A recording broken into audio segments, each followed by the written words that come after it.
Assalamualaikum warahmatullahi wabarakatuh. Perkenalkan, nama saya Maria Della Strada ini dengan NIM D1B1201214. Saya dari kelas C, Fakultas S1 Farmasi Angkatan 20, Universitas Megariski Makassar. Kali ini saya akan menjelaskan tentang kasus pelanggaran HAM di Indonesia yang belum tuntas, yaitu salah satunya adalah kasus pelanggaran HAM tragedi Sakti di Universitas Trisakti. Sebelum saya membahas kasus pelanggaran HAM, teman-teman harus tahu apa itu hak asasi manusia. Hak asasi manusia adalah seperangkat hak yang melekat pada hakikat dan keberadaan manusia sebagai makhluk Tuhan yang Maha Esa dan merupakan anugerahnya yang wajib dihormati, dijunjung tinggi, dan dilindungi oleh negara, hukum, pemerintah, dan setiap orang demi kehormatan serta pelindungan harkat dan martabat manusia. Hak asasi manusia juga dibagi atas dua, yaitu yang pertama, hak kebebasan mengeluarkan atau menyatakan pendapat, dan yang kedua, hak untuk hidup, berperilaku, tumbuh, dan berkembang. Tetapi pada tanggal 12 Mei 1998, tepatnya di Grogol, Jakarta Barat, terjadi penembakan terhadap mahasiswa pada saat demonstrasi menuntut Soeharto turun dari jabatannya.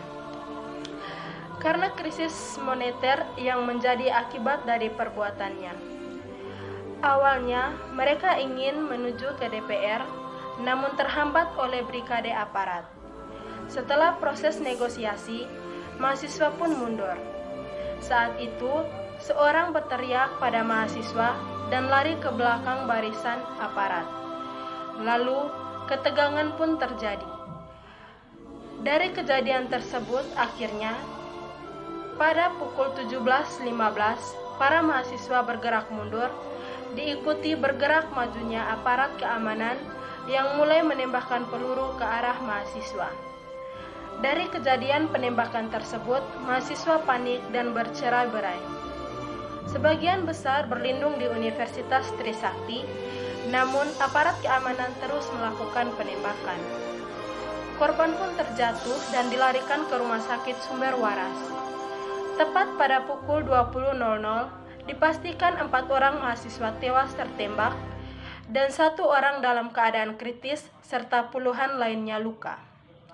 Mereka yang tewas adalah Elang Mulia Lesmana, Heri Hertanto, Hafidin Royani, dan Hendriawan Sie.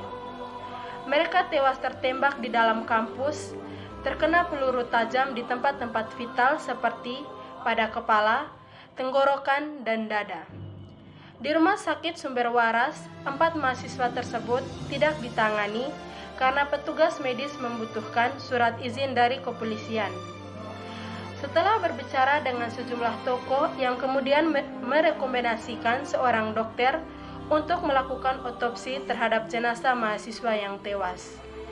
Pihak aparat keamanan membantah telah menggunakan peluru tajam, namun hasil otopsi menunjukkan kematian disebabkan oleh peluru tajam. Pelanggaran hak asasi yang terjadi yaitu pemerintah dan para aparat keamanan merebut hak mereka untuk berspirasi, menyuarakan pendapat mereka. Yang kedua adalah hak keempat mahasiswa untuk memperoleh pendidikan yang layak juga telah diambil bersama dengan hak hidup mereka.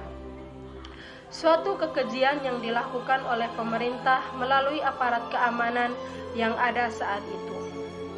Terakhir, agar menjadi suatu cara untuk mengatasi terulangnya kejadian ini adalah pembenahan akan jiwa pemerintah agar menghargai hak-hak asasi dari warga Indonesia dengan mengusahakan secara maksimal agar hak mereka untuk hidup dijunjung tinggi.